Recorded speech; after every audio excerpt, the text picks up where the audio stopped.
Mothers come in all shapes and sizes, and the bond doesn't always have to be biological. For proof, head to a legendary dance studio in Dorchester. To find a predominantly black dance institution with a half a century of rich history, changing the lives of inner city youth, you could catch a bus to Harlem, New York. Or you could just walk to the corner of Blue Hill Ave and Fabian Street in Dorchester, where you'll find a humble studio with an epic reach that is the life work of this local legend.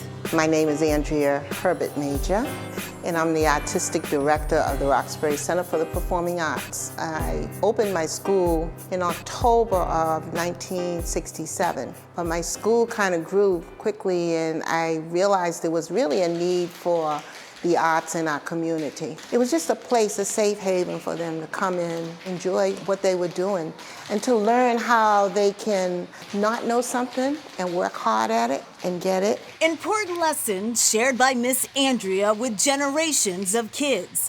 A legacy of dance that almost never happened.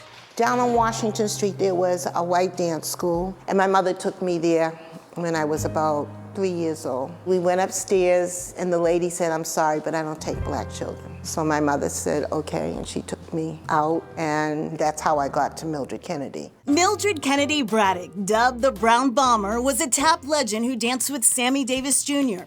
As a youth, she faced similar discrimination. In her school, Miss Andrea found a mentor and a roadmap for the type of school she would someday open. She turned no one away. We never said we couldn't do it. It's taken me a long way because I always think I can do everything, even on a shoestring budget.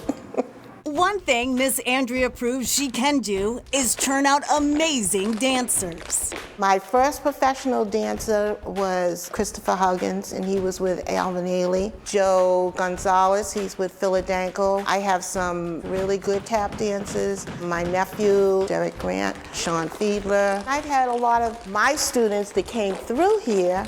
Now they're branching out and opening up their own schools. So I've been really blessed. Blessed and a blessing to the thousands of students who climbed these stairs and found a safe place in the space she created. Miss Andrea has one natural son, but ask how many children she has. Thousands. It is an insurmountable number. Andrea has a gazillion daughters. Too many to count. Hold, 2, 3. Pick One of them, Rhea Thompson, a student since age 2, now teaches at the school. This school is home. It's always been our safe space. I used to be able to stay here till 4 in the morning, and my parents had no problem with that because they knew exactly where I was. Students begin as young as age 3 and can progress to the junior company.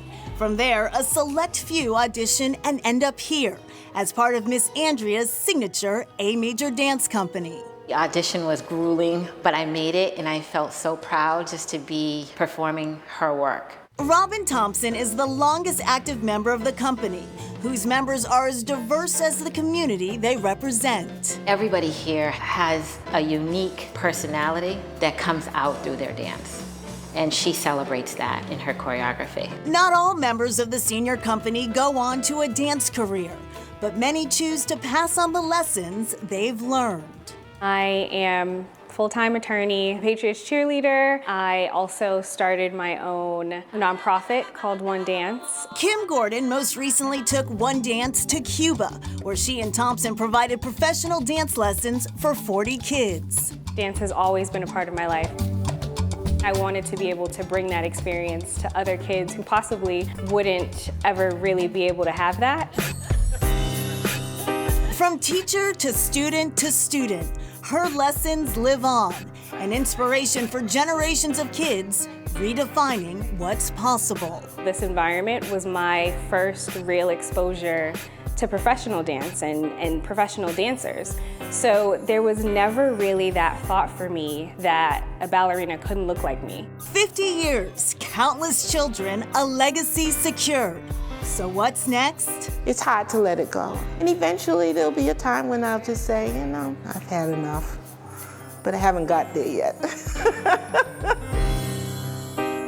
And Miss Andrea says many of her former students still call her mom. And like any good mother, she has no favorites. She likes them all, loves them all equally. Good answer. In Miss Andrea's school, actually, the Roxbury Center for the Performing Arts is actually in Dorchester. It moved from Roxbury 35 years ago and kept its name. All right. Up next, the inside story of a unique Mother's Day celebration.